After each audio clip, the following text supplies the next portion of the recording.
अस्सलाम वालेकुम students, how are you all. Okay students, हमने आज क्या करना है, हमने एक्सरसाइज 4.1 स्टार्ट की थी।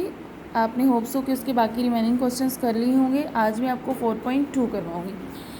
तो डियर स्टूडेंट्स, जो 4.2 है, आपको पता है हम पार्शियल फ्रैक्शंस करें, एक्सरसाइज करें। हमने फॉर्म 1 पढ़ी थी। फॉर्म 1 में हमारे पास क्या था कि x की पर्सनल पावर हमारे पास क्या हो, 1 होनी चाहिए और उसकी कोई होल पावर नहीं हो। ठीक है, तो जो हमारे पास ये 4.2 एक्सरसाइज है, 4.2 में हमारे पास हमें जो जितने भी क्वेश्चंस गिवन हैं उनमें हमारे पास है कि जो x की पर्सनल पावर तो हमारे पास 1 होगी, लेकिन उसकी होल पावर हमारे पास क्या होगी, स्क्वायर में होगी। ठीक है, तो इसके लिए जब हमारे पास इसको रिकग्नाइज करने का यही तरीका है कि इसकी पर्सनल पावर टाइप 2 में हमारे पास 1 होगी, लेकिन होल पावर हमारे पास स्क्वायर, क्यूब या जो भी होगी, ठीक है, हमारे पास होल पावर में उसकी वैल्यू होगी।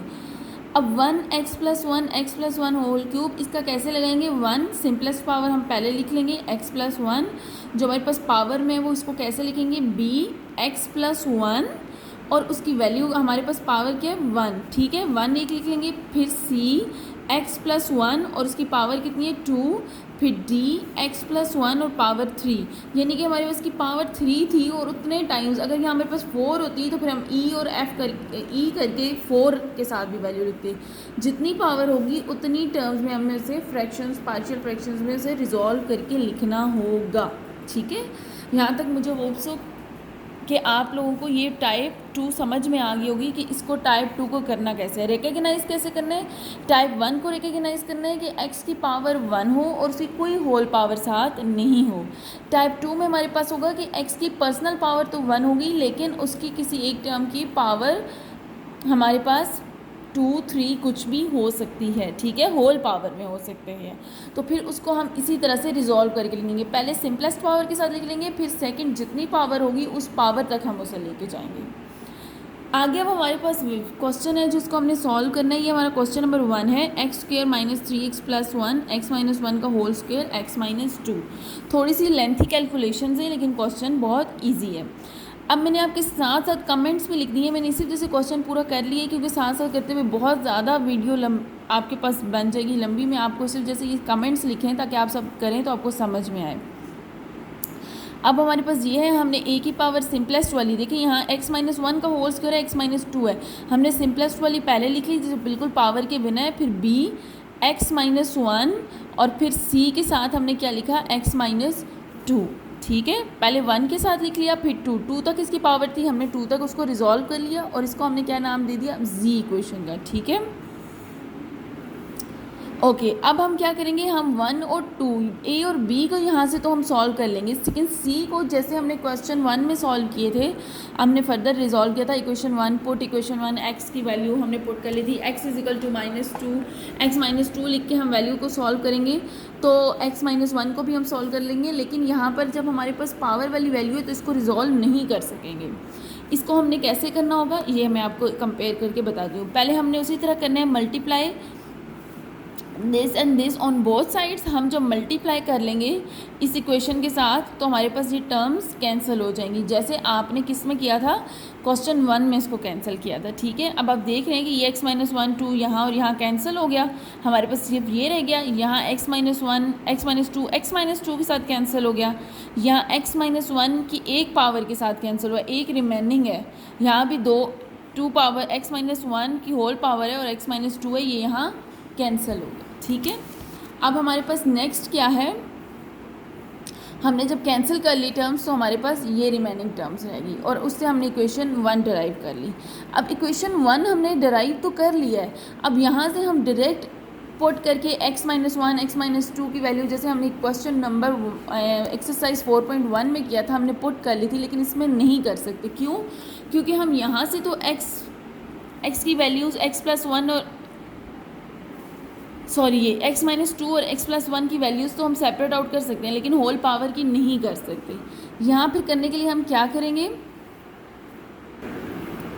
हमने क्या किया है, a का होल स्क्वायर यहाँ पे ओपन हो रहा था, फॉर्मूला ओपन कर लिया, b ये दोनों टर्म्स आपस में मल्टीप्लाई हो रही है, मल्टीप्लाई करके हमने लिख लिया, और सी की टर्म एज इट इज़ लिखी, ठीक है। फिर हमारे पास ये जो टर्म्स आ गई थी A X square B X square, एक तरह से हमारे पास सेम टर्म्स थी एक्स स्क्वेयर की, हमने ये साथ लिख ली एक्स स्क्वेयर की, और हमारे पास यहाँ से ए और बी रिमेनिंग रह गया, ठीक है। हमने एक्स स्क्वेयर कॉमन ले लिया। यहाँ से हमारे पास जो बाकी टर्म्स हैं एक्स वाली टर्म्स हैं, हमारे पास एक्स वाली ये टर्म है, ये टर्म है, ये टर्म है, हमने एक्स कॉमन लेके रिमेनिंग टर्म्स लिख ली। अब जो हमारे पास कांस्टेंट, ये एक्स नॉट के है, आपको इसको गौर से सुन लें, जो हमारी कांस्टेंट टर्म्स हैं, ठीक है। कांस्टेंट टर्म्स हमारी कौन सी हैं, जैसे ये हमारे पास ए और 2b, ठीक है, एंड 2c, ये हमारे पास कौन सी टर्म्स हैं, कांस्टेंट टर्म्स हैं जिनमें एक्स नहीं है, ठीक है। जिनमें एक्स वेरिएबल नहीं होगा वो हमारे पास कांस्टेंट टर्म होगी, उनको हम क्या लिखेंगे, एक्स नॉट। एक्स नॉट लिख के हमने लिख लिया ए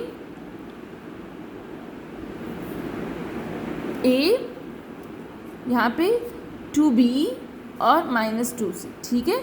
ये अब हमारे पास क्या एक्स स्क्वायर एक्स नॉट की वैल्यूज़ आ गई हैं। हमने ये क्यों किया है, क्योंकि हमारे पास वहाँ होल पावर में थी, तो हमने यहाँ इनकी कोफिशिएंट्स कंपेयर करने थे। हमने एक्स स्क्वायर एक्स और एक्स नॉट तीनों के कोफिशिएंट्स कंपेयर करने थे। इनको कंपेयर करने के लिए हमने फर्दर स्टेप्स किए हैं, जो कि आपको डिफरेंट लगेगा एक्सरसाइज 4.1 से। आप वहाँ इक्वेशन 1 आती थी आपके पास, इक्वेशन 1 में डायरेक्ट वैल्यूज़ पुट करके जी एक्स की वैल्यूज़ आप सेपरेट आउट करके फिर वहाँ से आप वैल्यूज़ पुट कर लेते। अब यहाँ पे हमारे पास क्या हो गया, हमने कोफिशिएंट्स कंपेयर करने के लिए एक्स स्क्वायर एक्स और एक्स नॉट, आपको फर्दर भी ऐसे ही करना होगा, ठीक है, कि आप एक्स स्क्वायर को कॉमन ले लेंगे, एक्स वाली वैल्यूज़ को कॉमन ले लेंगे, और जो कांस्टेंट टर्म्स होंगी उनके साथ कोई आपके पास एक्स का वेरिएबल नहीं होगा, ए 2b 2 के साथ, उसको आप एक्स नॉट लिखेंगे, ठीक है। मैंने लिखा भी है आपके पास हैव कोफिशिएंट 1 इफ, ठीक है। ये कमेंट जो लिखा है ये मैं आपको फर्दर बताती हूँ। अब हम क्या कर लेंगे, पुट x - 2 = 0, ठीक है।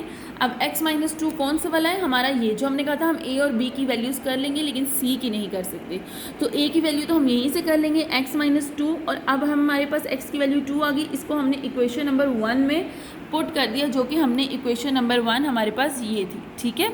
इक्वेशन नंबर 1 में जब एज इट इज़ आप क्वेश्चन नंबर 1 में पुट किया था, इसी तरह करके आप इक्वेशन नंबर 1 में पुट करेंगे x की वैल्यू, और आपके पास x की वैल्यू क्या आ जाएगी, -1, ठीक है। जैसे आपने एक्सरसाइज 4.1 में पुट करना सीखा है, इसी तरह आप इक्वेशन 1 में पुट कर देंगे, ठीक है। अब यहाँ पर क्या है हमारे पास इक्वेशन, यहाँ b का हमारे पास क्या है, x - 1। अब यहाँ पे हमने x - 1 को पुट कर लेना है, ठीक है। x की वैल्यू x - 1 = 0, x की वैल्यू हमने इक्वेशन 1 में पुट की, और हमारे पास c की वैल्यू यहाँ से क्या जनरेट होगी, 1, एक ही हमारे पास थी, और हमने यहाँ से c की वैल्यू जनरेट करी, ठीक है, इक्वेशन 1 में पुट करके, ओके। अब हमारे पास क्या है कि अब हमने जो हमारे पास ये टर्म थी,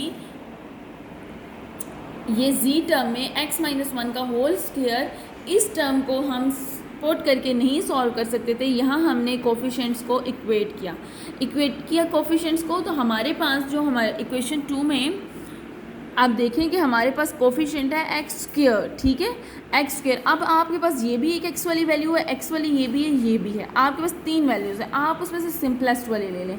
हमारे पास सिंपलेस्ट वाली ये है a + b और एक्स स्क्वायर, यहाँ से आप एक्स स्क्वायर का कोफिशिएंट कंपेयर करें, एक्स स्क्वायर के साथ कौन सा कोफिशिएंट है, 1। अगर यहाँ एक्स स्क्वायर होता ही नहीं, ठीक है, अगर यहाँ पे एक्स स्क्वायर नहीं होता, इट विल बी 0, तो हम क्या इसको लिखते हैं 0। लेकिन अब यहाँ एक्स स्क्वायर है और इसके साथ क्या है, एक्स स्क्वायर और एक्स स्क्वायर, और यहाँ एक्स स्क्वायर का कोफिशिएंट क्या है, 1। तो जब हम यहाँ पे कोफिशिएंट a + b, ठीक है, a + b, और इधर x का स्क्वायर है और इधर x का स्क्वायर, यहाँ कोफिशिएंट क्या है, 1। इस साइड के एक्स स्क्वायर के इस साइड के एक्स स्क्वायर के कोफिशिएंट्स को कंपेयर करना है, तो हमने ये जो इक्वेशन है इसको लिया है, ये वाली x स्क्वायर a + b, यहाँ a + b ले लिया, और इस साइड पे कोफिशिएंट हमारा क्या है, एक्स स्क्वायर के साथ 1, ठीक है, एक्स स्क्वायर के साथ कोफिशिएंट क्या है हमारा, 1। अगर एक्स स्क्वायर ही ना होता, डायरेक्ट होता -3x + 1, आपके पास किसी क्वेश्चन में ये आएगा, तो आपने वहाँ पे अगर एक्स स्क्वायर नहीं होगा तो आप उसको 0 मेंशन करेंगे, ठीक है। तो अब यहाँ पे आपके पास आ गया 1, a की वैल्यू भी आपके पास है, b की वैल्यू हमने फाइंड आउट करनी है, और b की वैल्यू क्या आ गई आपके पास, 2। अब हम इनको a, b और c की वैल्यूज़, जो हमारे पास a की वैल्यू आई है -1, b की वैल्यू आई है आपके पास 2, एंड c की वैल्यू आई है -1, क्वेश्चन में पुट कर देंगे और ये आपके पास आंसर आ जाएगा। ठीक है, ये आपके पास ऑन द होल 4.2 का क्वेश्चन नंबर 1 है। ओके, आई होप सो आपको समझ में आ गया होगा। कैलकुलेशंस बहुत ज़्यादा लंबी है, आपको कैलकुलेशन से मसला होगा। सिर्फ आपको टाइप समझनी होगी पहले कि ये कौन सी टाइप है। टाइप 1 भी मैंने आपको डिटेल में बताई थी, टाइप 2 भी मैंने आपको डिटेल में बताई है। जब आपने टाइप 2 किया है और इसमें हमने इक्वेशन 2 क्यों जनरेट किया है, कोफिशिएंट्स को क्यों कंपेयर किया है, क्योंकि हमारे पास पावर में वैल्यू आ जाती है और पावर में वैल्यू को हम ऐसे सेपरेट आउट करके सॉल्व नहीं कर सकते। That's why we solve the equation to evaluate equation 2। Thank you students.